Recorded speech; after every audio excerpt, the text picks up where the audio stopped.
حضرت ادریس علیہ السلام کی روح چوتھے آسمان پر کیوں قبض کی گئی؟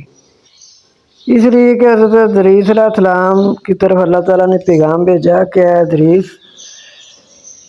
ایک طرف پورے آدم علیہ السلام کی اولاد کے اعمال میرے پاس چڑھتے ہیں، نیک اعمال، ایک طرف تیرے اکیلے کے۔ جب آپ اپنے وقت میں موجود تھے تو اللہ تعالیٰ فرما رہے ہیں کہ ایک طرف آدم علیہ السلام کی اولاد کے نیک اعمال اور ایک طرف آپ اکیلے کے اعمال میری طرف ہر روز چڑھائے جاتے ہیں۔ تو ان کا کام کیا تھا؟ ان کا کام یہ تھا کہ آپ دردی تھے، کپڑے سلائی کرتے تھے۔ تو جب سلائی کرتے تھے تو آپ ایک ایک ٹانکے پر سبحان اللہ سبحان اللہ سبحان اللہ پڑھتے تھے۔ تو اللہ تعالیٰ کو ان کا عمل اتنا پسند آیا تو آپ کی جب کہ زبان اللہ تعالیٰ کے ذکر میں تر رہتی تھی، آپ کوئی اور باتیں نہ کرتے، آپ کپڑے بھی سلائی کرتے، آپ یہ مزدوری بھی کر رہے ہیں، ساتھ آپ سبحان اللہ پڑھ رہے ہیں۔ تو اللہ تعالیٰ نے فرمایا کہ ایک طرف پوری آدم علیہ السلام کی اولاد کے نیک اعمال، ایک طرف آپ کے نیک اعمال میری طرف چڑھائے جاتے ہیں۔ تو پھر آپ کا جی چاہا کہ اگر اللہ تعالیٰ کو میرے اتنے اعمال پسند ہیں تو میری زندگی اور ہونی چاہیے، میں اور اپنے اللہ کو خوش کروں، میں اور زیادہ عبادت کروں۔ تو ساتھ پوچھا کہ میری زندگی کتنی ہے؟ فرشتہ آیا تو ایک فرشتے سے پوچھا کہ میری زندگی کتنی ہے؟ تو فرشتے نے کہا بہت تھوڑی سی زندگی رہ گئی۔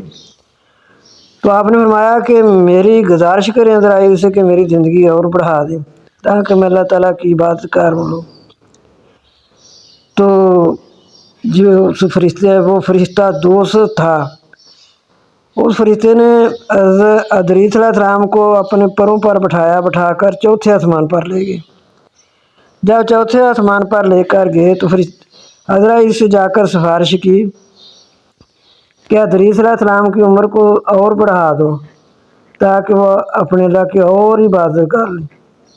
تو ادریل کہنے لگے کہ جس کی سفارش کر رہے ہیں وہ ہے کہاں؟ کہنے لگے یہ فرشتہ کہنے لگا یہ ہے میرے پروں میں۔ تو جب دیکھا تو ان کی روح پرواز ہو گئی تھی۔ جب انہوں نے دیکھا تو ان کی روح پرواز ہو گئی، روح قبض کر دی گئی۔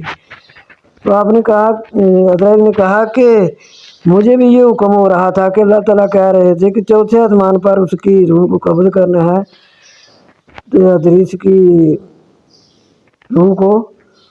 تو پھر دیکھیں کہ اس میں ہمیں کتنا سبق مل رہا ہے۔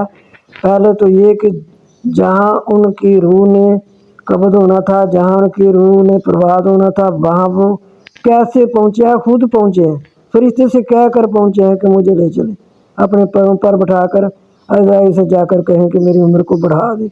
تو عمر دیکھی تو آنکھ چمکنے کے برابر آ گئی ہے۔ تو ادھر یہ بھی ہے کہ اللہ تعالیٰ فرماتے ہیں کہ مجھے اے انسان صرف تیرے تقوی کی ضرورت ہے، تو پرہیزگاری کی ضرورت ہے۔ لیکن پھر اگر ہم نہ کریں گے پرہیزگاری، اگر ہم نہ اللہ کی بات کریں گے تو اللہ کی ربوبیت میں کوئی کمی تو نہیں آئے گی۔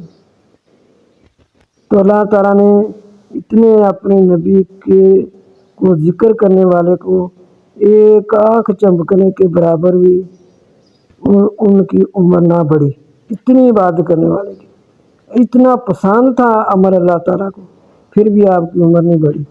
تو اس لیے جو ہمیں عمریں ملی ہیں ان کو غنیمت جان کر ہم اپنے اللہ کو راضی کیا کریں، ہم اپنے اللہ کا ذکر کیا کریں، چلتے پھرتے کام کرتی جو بھی کام کرے، برتن دھوتے ہم سبحان اللہ کہیں یا درود شریف پڑھیں، سبحان اللہ کہیں، استغفر اللہ کہیں، یہ اللہ تعالیٰ کے کلمات ہیں، ان کو پڑھنے میں دیکھو اتنا ثواب ہے۔ تو حضرت ادریس علیہ السلام نے ہر ٹانکے پر سبحان اللہ کا، تو اللہ تعالیٰ کو یہ عمل کتنا پسند آیا۔ تو اللہ تعالیٰ یہی نہیں کہتے کہ بس مسئلے پر ہی بیٹھے رہیں، تو بیٹھ کر ہی ادھر یا مسئلے پر ہی بیٹھ کر بس مجھے یاد کرنا ہے۔ اللہ تعالیٰ کو یہ زیادہ پسند ہے کہ ساتھ ساتھ اپنے کام بھی کریں تو اللہ تعالیٰ کی تسبیحات بھی کریں. تو اس لیے یہ بھی پتہ چلا کہ عمر بھی نہیں بڑھ سکتی، اور جہاں عمر یہ ختم ہونا ہے وہاں وہ خود پہنچ گئے ہیں.